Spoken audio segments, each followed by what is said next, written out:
मंगलम भगवान वीरो मंगलम गौतमो गणि मंगलम कुंद कुंदार्यो जैन धर्मोस्तु मंगलम सर्वमंगल मांगल्यम सर्वकल्याणकारकम प्रधानम सर्वधर्माणां जैनम जयतु शासनम जैनम जयतु शासनम वंदितु सव्यसिद्धे ध्रुवमचलमणोभवं गदिं पत्ते बोक्षामि समय पाहुण मृण्मोषुद केवली भणिदं नमा समय साराय स्वानुभूत्या चकासते चिस्वभावाय भावाय सर्वभावांतरिच्छिदे। अब कर्ता कर्मादि का मंचन करते हैं। मैं करता हूँ कर्म का कर्म है मेरा कर, ऐसी मिथ्या मान्यता है मिथ्यात्व अधर। निज आत्म तल्लीनता सुखमय आत्म धर, श्री जिन जिन वर देव ने यह समझाया मर। अब यहाँ से कर्ता कर्म अधिकार की अपन चर्चा प्रारंभ करते हैं जो अपने विगत वक्ताओं से चल रही है। तो सबसे पहले कर्ता कर्म अधिकार में जो 69 गाथा से शुरू हुआ है, जो आचार्य अपन कुंद कुंद आचार्य द्वारा रचित समय सार और उसकी टीका आचार्य अमृत चंद्र देव द्वारा रचित है, तो उसमें अपन 48 नंबर कलश से चर्चा प्रारंभ करेंगे। तो अभी तक जो चर्चा हो रही थी वो 74 गाथा तक कंप्लीट हो गई है। तो उसमें क्या बताया था कि ज्यों ज्यों विज्ञान घन स्वभाव होता है त्यों त्यों आश्रव से निर्वृत्त होता है, या कहें ज्यों ज्यों आश्रव से निर्वृत्त होता है त्यों त्यों विज्ञान घन स्वभाव होता है। ये 74वीं गाथा की अंतिम टीका थी। तो ये दोनों ऐसी यहाँ पर बात चल रही थी। ऐसे ही इसी बात आचार्य अमृत चंद्र से पहले 400 साल पहले पूज्यपाद स्वामी हुए हैं, तो उन्होंने भी ऐसी कुछ एक लाइन, एक 38 नंबर का श्लोक लिखा है। उन्होंने लिखा है कि जो मतलब कि जो पंचेंद्रियों के विषय हैं, पंचेंद्रियों के जो विषय हैं वो सुलभ होते हैं। किसको? कोई जैसे ज्ञानी जीव उसको सुलभ हो रहा है पर उसमें उसकी रुचि नहीं होती। ज्यों ज्यों आत्मा में रुचि बढ़ती है त्यों त्यों उनमें अरुचि घटती है। इसी लाइन का समझो अर्थ ट्रांसलेट किया हो आचार्य अमृतचंद्र ने कि जैसे विज्ञान घन स्वभाव है, जैसे विज्ञान घन स्वभाव हो रहा है और आश्रवों से निवृत्त हो रहा है, या कहें आश्रव से निवृत्त हो रहा है तो विज्ञान घन स्वभाव हो रहा है। इस प्रकार के अंतिम स्टेटमेंट था आचार्य अमृतचंद्र देव का। अब उन्होंने 48 नंबर श्लोक पर चर्चा कर रहे हैं। तो इसमें तो दादा की टीका है गायक भाव प्रबोधिनी, उसमें क्या लिखते उत्थानिका में कलश की कि 73वीं एवं 74वीं गाथा का उपसंहार करते हुए 75वीं गाथा की सूचना भी देते हैं, ऐसा एक कलश है। पर मैं इसमें ऐसा कहना चाहता हूँ कि देखो आचार्य अमृतचंद्र ने कलश लिखे हैं, अपन ऐसा कहते हैं जब बुद्धि पक्ष हावी हो जाता है वो पद्य लिखते हैं, गद्य लिखते हैं, और जब भाव पक्ष होता है तो गद्य लिखते हैं। तो उन्होंने कलश लिखे वो 3 प्रकार से लिखे हैं। एक पहला कलश ऐसा होता है कि पहला कलश एक प्रकरण को समाप्त होने पर लिखते हैं। दूसरा कलश ऐसा रहता है कि सूचनात्मक उत्थानी का रूप कलश भी लिखते हैं। और तीसरा कलश ऐसा होता है एक संधि रूप, पुल का काम करता है, जो पिछले प्रकरण से भी जोड़ता है और आगे जो प्रकरण आने वाला है उससे भी जोड़ता है। तो अब ऐसे कलश की अपन यहाँ पे चर्चा करने वाले हैं। तो 3 कलश हो गए। 3 कलश में एक जोड़ रूप वाला कलश है। अब इसमें जो कलश है तीसरा वाला अपन जोड़ रूप कलश की बात कर रहे हैं वो 48वां कलश है। लेकिन इसमें दादा ने क्या लिखा है 73वीं और 74वीं का। लेकिन मैं इसको ऐसा कहना चाहूँगा क्योंकि इसमें जो ऐसे शब्द आएंगे इतने में इस प्रकार किस प्रकार तो अपन उसमें चर्चा करेंगे। तो इस हिसाब से मैं पूरी बात करूँ, इसमें अपन पूरे जो प्रकरण पढ़ा अपन 69 से 74 तक ये पूरे उस प्रकरण का उपसंहार है, और आगे 75वीं गाथा में उसका कनेक्शन भी इस कलश से बैठता है। क्योंकि इसको अंतिम इसलिए नहीं कह पा रहे आचार्य दादा ने लिखा क्योंकि इसके पहले एक 72वीं गाथा के बाद एक कलश आचार्य अमृतचंद्र देव ने लिखा है। लेकिन अपन मूलतः से देखें तो पूरे प्रकरण का भी उपसंहार है और मुख्यतः से 73वीं 74वीं गाथा का उपसंहार इस कलश में किया गया है। अब अपन इस कलश का पाठ करते हैं। इत्येवं विरचे सम्प्रति परा द्रव्यान् निर्वृत्तिं परां संविज्ञान घन स्वभावमव्यया यादास्ति नुवानः परं अज्ञानोदित कर्ति कर्म कलनात् क्लेशान निर्वृत्ता स्वयं ज्ञानी भूता इतश्चकास्ति जगता साक्षी पुराणा पुमान। अब पद्यानुवाद का पाठ करते हैं। इस प्रकार जान भिन्नता विभाव भाव की कर्तृत्व का अहम विलीयमान हो रहा निज विज्ञान घन भाव गजारुण हो निज भगवान शोभायमान हो रहा जगत का साक्षी पुराण पुरुष है अपने स्वभाव में विकासमान हो रहा अहो सदे ज्ञानवंत दृष्टिवंत यह पुमान जगमग ज्योतिमय प्रकाशमान हो रहा। अब देखो जैसे अपन ने वो जो 48 नंबर का श्लोक पढ़ा था ना, पूज्यपाद के याद किया था, उसमें उत्तम तत्व लास्ट में उसमें शब्द क्या था, उत्तम तत्व। तो जो आत्मा है ना, जैसे अपन इंग्लिश में भी देखो आ ही होता है ना, वो सब जगह कैपिटल होता है। संस्कृत में भी उत्तम, उत्तम पुरुष मतलब क्या, मैं, मध्य मतलब कोई और, तुम, अधम, अधम नहीं उसको अन्य पुरुष ही बोलते हैं कि कोई तीसरा।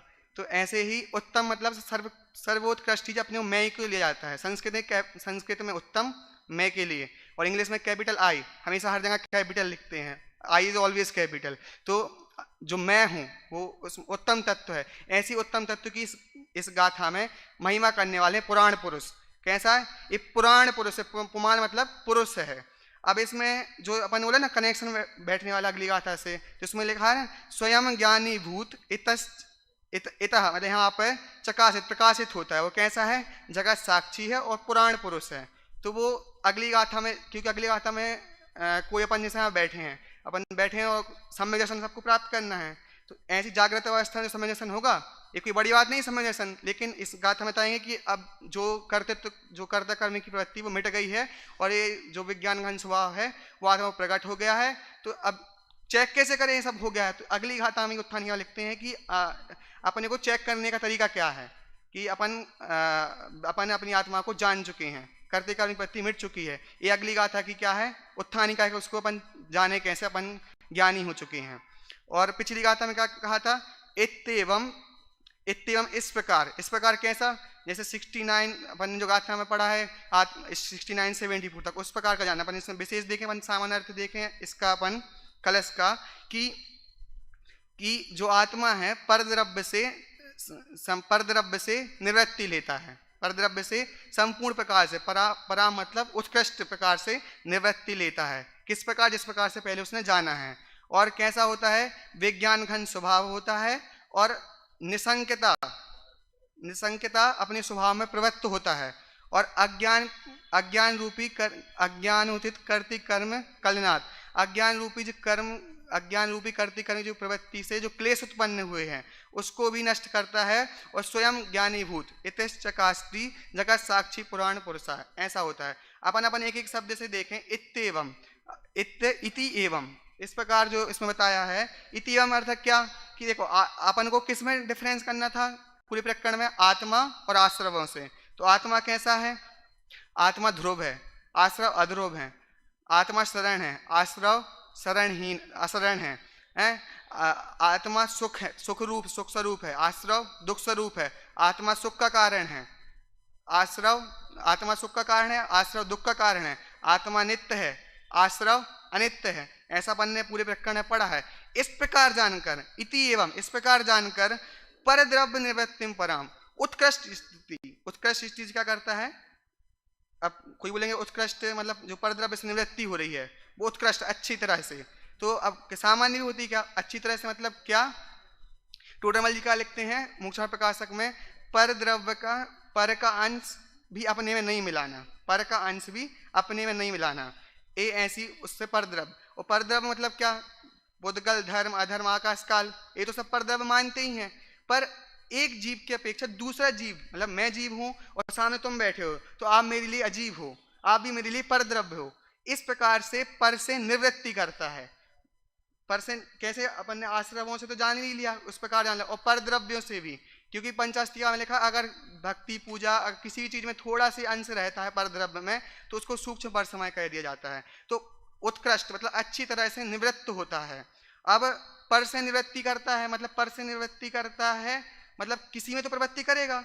जैसे कि अगर कोई होशियार माँ हो और उसको अपने बच्चे को, अगर कोई चीज़ चाकू लिए है और उसको अपनी चाकू माँ से, उस बच्चे को माँ है वो अपने बच्चे से चाकू अगर उससे अलग लेनी है, अगर उसे छीनेगी तो उसका हाथ कट जाएगा, उसको चोट लग सकती है। पर समझदार माँ क्या करेगी, उसको कोई लालच देगी, कोई टॉफ़ी देगी या कुछ खाना अच्छी चीज़ देगी, जिससे वो क्या करेगा, चाकू को छोड़ देगा। ऐसे ही यहाँ पर से प्रवृत्ति मतलब अच्छी तरह से पर भावों से, पर द्रव्य से, सबसे क्या करता है, निवृत्ति करता है। निवृत्ति करने से उसकी प्रवृत्ति कहाँ होती है, या जब उपयोग पर में नहीं जाएगा तो कहाँ जाएगा, निज में जाएगा।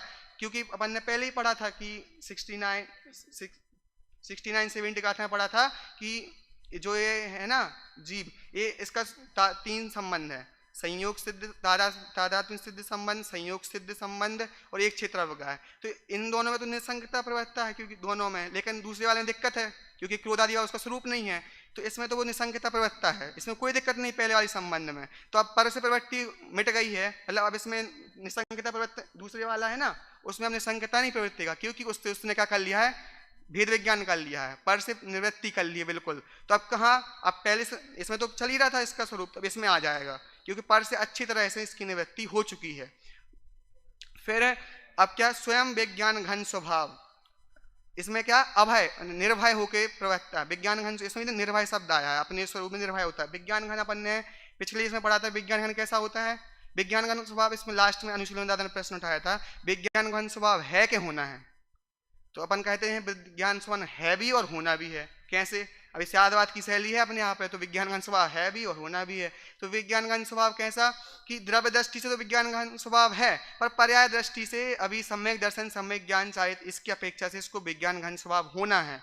अभी इसमें लिखा ना कि अब इसने क्या किया था, इस प्रकार से उसने जान लिया, भेद विज्ञान कर लिया, तो अब क्या कर रहा है, अपनी आत्मा में जमता है, तो विज्ञान घन होता है। कैसे कि देखो, विज्ञान घन का मतलब क्या, दो उदाहरण बताते हैं। एक लोहे का जो बोला था ना लोहार, उसका विज्ञान जो घन होता है वो पटकता है, वो भी विज्ञान घन होता है, ठोस होता है। उसको अब बिल्कुल अपने स्वरूप में, अपना स्वरूप है ना जो, उसमें जो ज्ञानात्मक स्वरूप है, मेरे अपने पास क्या है, अपना स्वरूप क्या है, ज्ञान उपयोग, दर्शन उपयोग है। तो जो ज्ञान है ना उसमें आरूढ़ हो जाता है। तो अब जैसे इसकी लंबाई देखो अनादि अनंतता, चौड़ाई देखो क्षेत्र की अपेक्षा, विज्ञान घन में क्या होता है, घन का फॉर्मूला क्या होता है, लंबाई गुणित चौड़ाई गुणित मोटाई, तो ये होता है। ऐसे ही इसकी अनादि अनंत लंबाई है, चौड़ाई क्षेत्र की अपेक्षा, गुणों की अपेक्षा मोटाई है। तो इस प्रकार सब मिलके जो ज्ञान का स्वरूप है उसमें अपने स्वरूप को जानकर विज्ञान घन उस रूप होता है।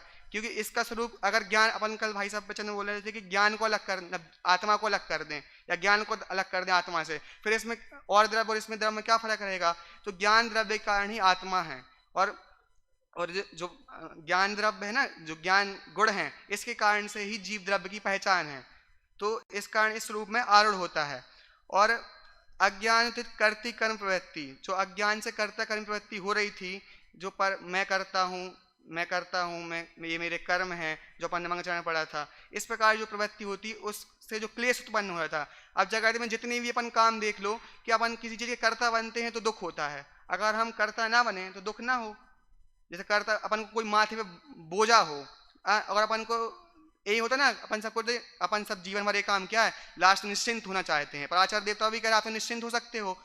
अभी बनारस दास जिसमें ऐसा कहेंगे कि विज्ञान घन स्वभाव हो रहा है, अपनी आत्मा में आरूढ़ हो रहा है, इसमें उत्कृष्ट श्रद्धा के लेवल पे वो उत्कृष्ट विज्ञान घन स्वभाव है, लेकिन बाहर में उसको अभी अब क्रिया करते हुए दिख जाएगा, पर उसको स्वभाव में अपनी दृष्टि रखेंगे। बनारस दास इसमें लिखे आएंगे, अभी इसकी जो कलश का जो पद्यानुवाद वो भावानुवाद लिखते हैं, तो उसमें जो सवैया उसमें सर लिखेंगे कि ये व्यवहार प्रवृत्ता हुआ दिखाई देगा, पर इसकी पूरी दृष्टि कहाँ रहती है, अपनी आत्मा में रहती है।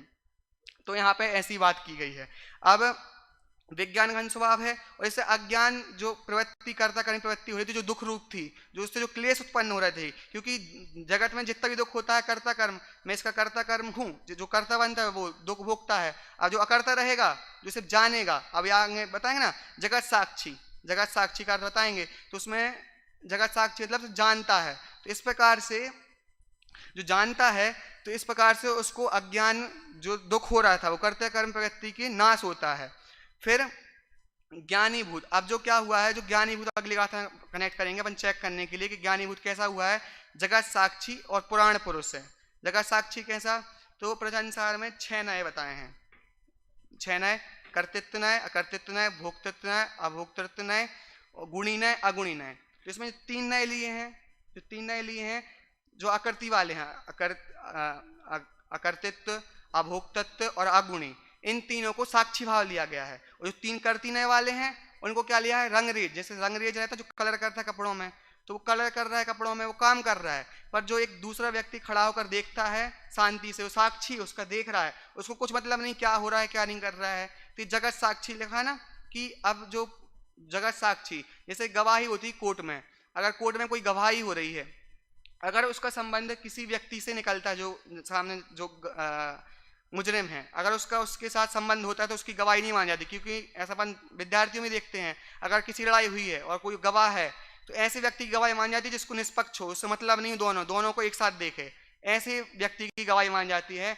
ऐसे ही जो जगत साक्षी है, ऐसा यहाँ पे स्वरूप प्रकट हो गया है। और पुराण पुरुष, अब पुराण पुरुष इसमें क्या है, पुराण पुरुष तो अपन सुनते हैं 63 सलाह का पुरुष होते हैं, अनंत भगवान अपन पूजन में पढ़ते हैं, तो इसको यहाँ पे बोलिए गए हैं क्या, पुराण पुरुष। यहाँ पे कौन से पुराण पुरुष की बात की गई है, तो यहाँ पे पुराण पुरुष मतलब, पुराण मतलब तो आत्मा होता है, पुराण मतलब पुराना, पुराण इसके 2 अर्थ बताएंगे। पुराण, एक तो पुराना जो पढ़ते हैं पुराण, और एक पुराना आत्मा। तो दादा कहते हैं आत्मा कितना नया चाहिए और कितना पुराना चाहिए, तो आपको जितना पुराना चाहिए, जितना ये 3 लोक है उसमें जो वस्तु सबसे पुरानी है उतना ही पुराना आत्मा है, और जितना नया चाहिए उससे सबसे ज्यादा नया आत्मा उत्पाद व द्रव्य की अपेक्षा। तो ऐसा इसमें पुराना आत्मा। तो पुराना आत्मा कौन है, यहाँ पर बैठे हुए सबसे पुराना आत्मा कौन लग रहा है, तो सभी व्यक्ति पुराण पुरुष हैं। आचार्य क्या कहते हैं, सब व्यक्तियों की बात कर रहे हैं पुराण पुरुष की, एक एक व्यक्ति यहाँ पे पुराण पुरुष है। अब दूसरा, पुराणों में किसकी गाथा गाई जाती है, ग्रंथों में किसकी गाथा गाई जाती है। आप बोलोगे हमने पद्म पुराण पढ़ा तो रामचंद्र जी की, या हमने हरिवंश पुराण पढ़ा तो नेमिनाथ भगवान ने किसी की भी नहीं, लेकिन वहां पे किस बात को उनको बीतरागता सिद्ध करनी है, तो उस जीव तत्व की बताना चाहते हैं। अब आप कहोगे यार हम ऐसा कुछ काम करें कि हमारा ग्रंथ, हमारा नाम पुराणों में लिखा जाए, पर यहाँ पे आचार्य देव कहते हैं आप सब पुराण पुरुष ही हो। आप जैसे दादा कहते हैं ना गुरुदेव श्री की कि आप क्रमबद्ध पर्याय बताओ, हम लाइन लाइन में दिखा देंगे। ऐसे हर एक ग्रंथ में मैं कहता हूँ कि हर एक ग्रंथ में अपनी ही चर्चा की गई है, हर एक पुराण पुरुष की, क्योंकि सबका आत्मा उतना ही पुराना है और सारे ग्रंथों की महिमा की गई है तो आत्मा की गई है। कल भाई साहब कह रहे थे अगर इन ग्रंथों को आत्मा हटा दी जाए, तो इन आत्मा इन ग्रंथों से जीव तत्व की बात हटा दी जाए तो एक ग्रंथ भी कथाएं बन जाएंगे। तो इसमें एक ग्रंथ किसकी महिमा बता रहे हैं, एक ग्रंथ हमारी महिमा बता रहे हैं। तो ऐसी इसका जो भाव है कि अब इसमें जगत साक्षी हो गया, पुराण पुरुष हो गया, तो अब पुराण पुरुष भी है, जगत साक्षी भी है। मतलब जो अज्ञान, इसमें खेमचंद भाई 3 लाइन बोलते हैं, देखो, पर से खस स्वाम में बस आएगा तीन्द्रिया आनंद का रस, इतना कर तो बस। तो पहली लाइन से अपन देख लें कि पर से खस की परद्रव्य से निवृत्ति हो गई है, दूसरी विज्ञान घन स्वभाव हो गया है, स्वाम में खस, और आएगा तीन्द्रिया आनंद का रस कि अज्ञान से जो कर्तिकरण प्रवृत्ति मिट गई है, तो इससे आएगा अतीन्द्रिय आनंद, इतना कर तो बस। तो इतना करेगा तो बस, तो जगत साक्षी निष्पक्ष भाव से देखेगा जानेगा। अपन सबको तो यही करना है, दादा सुबह कहते जानना है, जानने से उपता है। अगर बोर हो रहे हो तो अनंत काल सिद्धिसला में क्या करोगे, तो उसका ये डेमो दे रहे हैं। अगर आप चतुर्थ गुण स्थानवर्ती हो गए तो अब जगत साक्षी हो। साक्षी मतलब क्या होता है, किसी से राग देश नहीं होता है ना। अब मुझे इस आदमी से मतलब नहीं है, क्यों, अपन उसको निष्पक्ष भाव से देखते हैं। और जगत में वही होते हैं, ये ज्यादा पचेले में हम पढ़ते नहीं है, क्यों, क्योंकि अब पढ़ेंगे तो हमें फिर उससे राग करना पड़ेगा, द्वेष करना पड़ेगा, उस रूप होना पड़ेगा, मतलब उसमें दिमाग खर्च होगा। अगर जगत साक्षी बनकर रहना है तो इस कर्ता कर्मी प्रवृत्ति को मिटाना पड़ेगा। अब इसमें ही आगे क्या अब दादा का पद्यानुवाद देखते हैं। इससे प्रकार जान भिन्नता विभाव भाव की, कर्तृत्व का अहम बेलिए मान हो रहा। अब देखो इस प्रकार मतलब किस प्रकार, हमने बताया था ना, आश्रव अशुचि हैं, गंदे हैं, जो 72 गाथें बताए हैं, और आत्मा कैसा है, सुख कारण। इस प्रकार से जो भेद विज्ञान की बात की, तो उस प्रकार से जानकर उस प्रकार से जानना है। और क्या कर्तृत्व का अहम, कर्तृत्व, अभी कर्तृत्व भाव गया नहीं है, क्योंकि कर्तृत्व अभी तो इसमें अपन ने ज्ञान ज्योति का देखा था ना, तो उसका सही अर्थ क्या बैठता है, चतुर्थ गुण स्थानवर्ती जो ज्ञान ज्योति होती है उसका अर्थ सही बैठता है कि चतुर्थ गुण स्थानवर्ती। तो यहाँ पे चतुर्थ गुण स्थानवर्ती जो है वह आपको सब कुछ करते हुए दिखाएगा, पर उसका कर्तृत्व का अहम जो उसकी भार है वो वहां से नष्ट हो गया है। और निज विज्ञान भावे गजारूढ़ हो, निज भगवान शोभायमान हो रहा। अब इसमें देखो विज्ञान घन स्वभाव तो मैंने अर्थ देख लिया, पर दादा ने इसमें पद्यानुवाद में गजारूढ़ शब्द ऐड किया है। अब गजारूढ़ अर्थ का क्या, एक अलंकारिक वर्णन है। जैसे कोई व्यक्ति है ना, घोड़े पे तो सभी जाते हैं काहे के लिए, शादी करने के लिए, पर हम मुक्ति रूपी कन्या के लिए गजारूढ़ गज पे हाथी के ऊपर बैठकर हम मुक्ति रूपी कन्या को भरने के लिए जा रहे हैं। मतलब जो विज्ञान घन स्वभाव अपना आत्मा है वही विज्ञान घन स्वभाव आत्मा वही मैं हूं, और उस पर आरूढ़ होकर, स्वयं को आरूढ़ होकर हम निज भगवान आत्मा शोभायमान हो रहा है। अब आचार्य पिछली गाथाओं में जो गुरुदेव जी बोलते थे अपनी टैगलाइन में, भगवान आत्मा, ऐसे ही भगवती आत्मा इस बात को किया गया है। तो दादा उसको लिख रहे हैं निज शोभायमान हो रहा है। अब कौन अपनी आत्मा को भगवान आत्मा मानता है, पर जो आचार्य अमरचंद आचार्य लिख रहे हैं कि आप अपने इस कर्ता कर्म प्रवृत्ति को मिटाओगे, जो अपन ने जाना है इसको भेद जानोगे, तो अपनी भगवान आत्मा को आप उस रूप निज भगवान दो प्रकार के होते, दादा ने लिखा दो तरह के भगवान, एक तन रूपी मंदिर में है, एक मंदिर में है, एक तन रूपी मंदिर में, एक जो अपने जिनालय में बैठते हैं। पर अपना जो भगवान शोभायमान हो रहा है, जैसे अपन मंदिर जाते हैं निश्चय बोलते हैं, पर ऐसे ही अपन को अपनी आत्मा में जाना है तो वहां तो सर्व सांसारिक निषेध कर रहे हैं, वहां जाने के लिए जो जिससे पुण्यवान होगा, ऐसे ही अपनी आत्मा में जाना है तो यहाँ भी निश्चय ही करना पड़ेगा, सर्व संसारिक कार्यों का और कर्तिकर्म भाव का निषेध करना पड़ेगा। और जगत का साक्षी पुरुष पुराण अपने स्वभाव में विकास मान हो रहा, अहो सदे ज्ञानवंत दृष्टिवंत यह पुमान, जग मग ज्योतिमय प्रकाश मान हो रहा। अब सद ज्ञानवंत दृष्टिवंत मतलब सम्यक दृष्टि सम्यक ज्ञान, जो यहाँ पे जो अगली गाथा में बताने वाले हैं कि अगर आपको ज्ञान ज्योति प्रकट हो गई है, कर्ता कर्म संबंधी अज्ञान नाश हो गया है, तो अब इसको चेक कैसे करें, तो अगली गाथा में बताएंगे। जो हबदी सुनानी मतलब कर्ता कर्म परिणाम जो है ना, कर्म और परिणाम को सिर्फ जानता है। अब लेकिन कई ऐसी विचारधारा है कि लोग पर को जानने का ही निषेध कर देते हैं, लेकिन हमें उसका अभिप्राय समझना चाहिए। पर का अगर आदमी पर को नहीं जानेगा तो यहाँ तो क्या होता है, जगत का साक्षी हो रहा है, सब कुछ जान रहा है, पर लोग ऐसा कहते पर को जानना ही नहीं, ऐसा लोग कहते थे। अगर पर को नहीं जानना तो आप किसकी स्वभाव का घात कर रहे हो। अब ऐसा अपन कई लोग सुन जाते हैं सबको जाना पर अपने को नहीं जाना, तो उसका मतलब ये नहीं है कि पर को नहीं जानो, खुद को नहीं जाना तो पर को जानना निरर्थक रहा। तो उस बात को यहाँ पे हमें उसका आशय समझना चाहिए कि उस बात का क्या आशय है।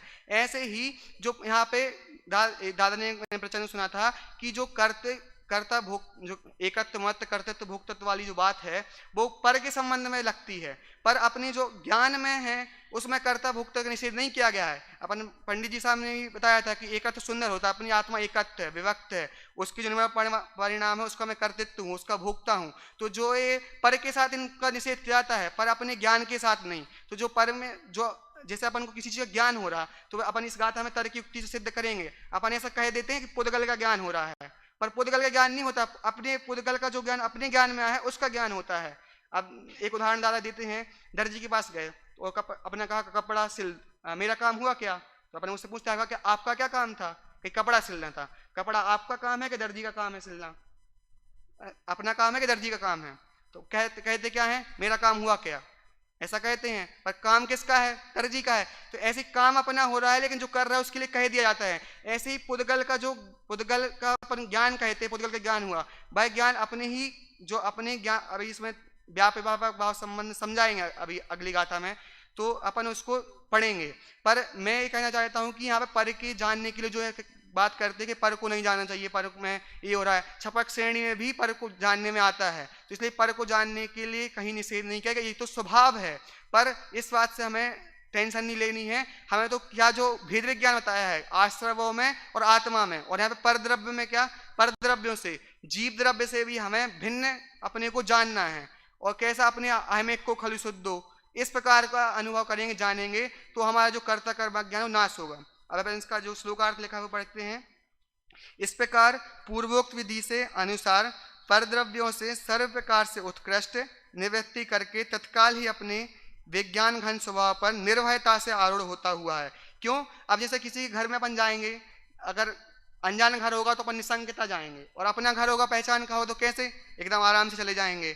तो यहाँ पे तो पहले ही कह दिया था आचार्य ने 69 गाथा में कि अपना जो घर होता है ना, जो अपना ज्ञान आदि गुण है उसमें तो निसंकता प्रवृत्ता है, लेकिन क्यों नहीं प्रवृत्ता रहा था अभी तक? क्योंकि उसको क्रोध आदि मजा आ रहा था। अब वहां से प्रवृत्ति मिट चुकी है, इसमें तो अब आराम से जाएगा क्योंकि तो अपना ही घर है। तो आरूढ़ होता हुआ स्वयं का आश्रय करता हुआ स्वयं को निसंकता आस्तिक भाव में स्थिर करता हुआ तथा अज्ञान से उत्पन्न हुए कर्ता कर्म की प्रवृत्ति से उत्पन्न क्लेशों से निवृत्त होता हुआ स्वयं ज्ञानी होता है। जगत का साक्षी ज्ञाता दृष्टा पुराण पुरुष भगवान आत्मा अब प्रकाशित हो रहा है। अब प्रकाशित हो रहा है तो अब सबको चेक करना होगा मैं कैसा अब सबको बोल रहे हैं चेक प्रकाशित हो गया है, तो चेक कैसे करें कि हमारे अंदर प्रकाशित हो गया है? तो आपको कल आना पड़ेगा कि चेक कैसे करें। तो अगली गाथा में इसमें बताएंगे कि जो ज्ञानी होता है उसका लक्षण कैसा होता है। अपन बनारस दास जी का इसका जो भावानुवाद लिखा है वो एक बार देखते हैं।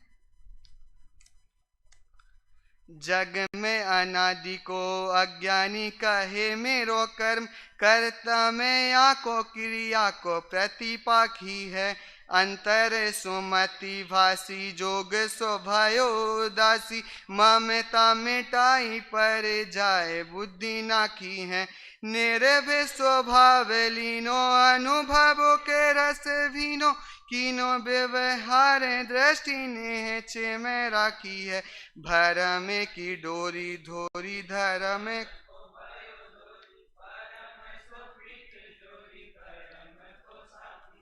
अब इसमें क्या कहा? जग में अनादि को अज्ञान, जो कर्ता कर्म प्रति एक कर्म मेरे हैं मैं इनका करता हूँ, इस प्रकार की जो इसकी बुद्धि थी और क्रिया का प्रतिपाती, क्रिया का ही पक्षपाती था, ऐसा इसकी जो कर्तृत्व का बोझ था उससे ये डूब रहा था। अब क्या हुआ? अंतर में सुमति भासी जोग भयो सो उदासी, अंतर में सम्यक ज्ञान रूपी जो ज्योति कर्ता कर्म अज्ञान रूपी जो अज्ञान था वो नाश हो गया है, और अपने स्वरूप में उदास, उदास मतलब ऐसा नहीं होता कि लोग ऐसे उदास हो गए, उदास शब्द का आज गलत अर्थ ले लेते हैं कि उदास हो गया। उदास मतलब अपनी आत्मा में जो प्रसन्न है वो उदास है। और ममता मिटाई पर जाए बुद्धि ना की है, और ममत कर्तृत्व एकत्व भुक्ति जो चारों बुद्धि हैं और पर्याय बुद्धि है उन सबको क्या नाश कर चुके हैं। और निर्भय स्वभाव लीनो अनुभव रस वीन, कीनो व्यवहार दृष्टि ने छे में राखी है।